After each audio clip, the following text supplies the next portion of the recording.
मध्य प्रदेश में 39 सीटों के साथ बीजेपी ने आगामी विधानसभा चुनाव का माहौल बना दिया है।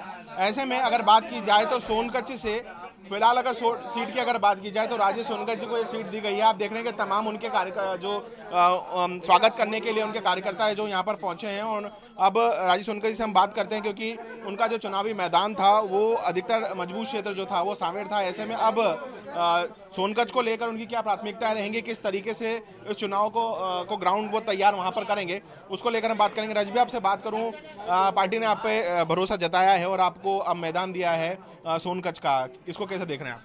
भारतीय जनता पार्टी का अनुशासित कार्यकर्ता हूं और पार्टी ने जब मुझे जो जवाबदारी दी उस पूरी जवाबदारी को पूरा करने के लिए हमेशा काम किया है। और निश्चित ही अभी मुझे सोनकच्छ क्षेत्र की सेवा करने का जो अवसर पार्टी ने दिया है, वहां के हमारे सभी वरिष्ठ नेताओं का स्नेह और उनका आशीर्वाद लेकर हम इसका काम को करेंगे और भारतीय जनता पार्टी का विजय परचम फहराएंगे। मतलब अभी अगर बात करें तो आपका पूरा ग्राउंड आपने सांवेर में तैयार किया, लंबे समय आपने काम भी किया, विधायक भी यहाँ से रहे, और अब आप कैसे देख रहे हैं क्योंकि अब आपको देवास जिले में जाकर चुनाव लड़ना है, सोनकच्छ में आपको चुनाव लड़ना है, इसको किस तरीके के चुनौतीपूर्ण देख रहे हैं? भारतीय जनता पार्टी का हर छोटा से छोटा कार्यकर्ता हर क्षेत्र में काम करने में निपुण है और मैं समझता हूँ कि आज के दौर में भारतीय जनता पार्टी में चुनौती कुछ भी नहीं है।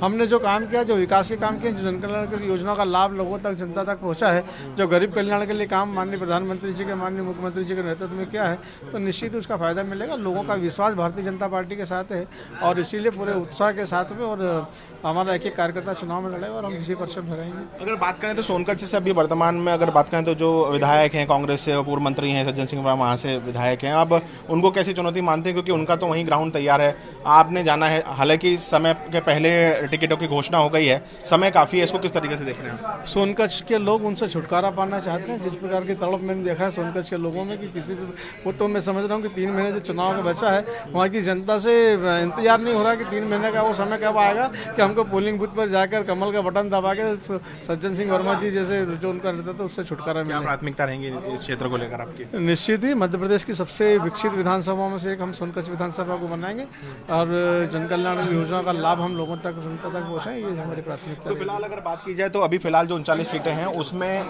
जो घोषणा की गई है उसमें 2 सीटों की घोषणा की गई थी। एक में मधुवर्मा की बात कर ली जाए, दूसरी अगर बात कर ली जाए तो सोनकच्छ से राजेश सोनकर का नाम फाइनल हुआ है और आप देखेंगे कि तमाम उनके जो समर्थक हैं वो यहाँ पर स्वागत करने के लिए पहुंचे हैं। कर्नल अखिलेश जायसवाल के साथ रवि हेमराज सिसोदिया, इंदौर।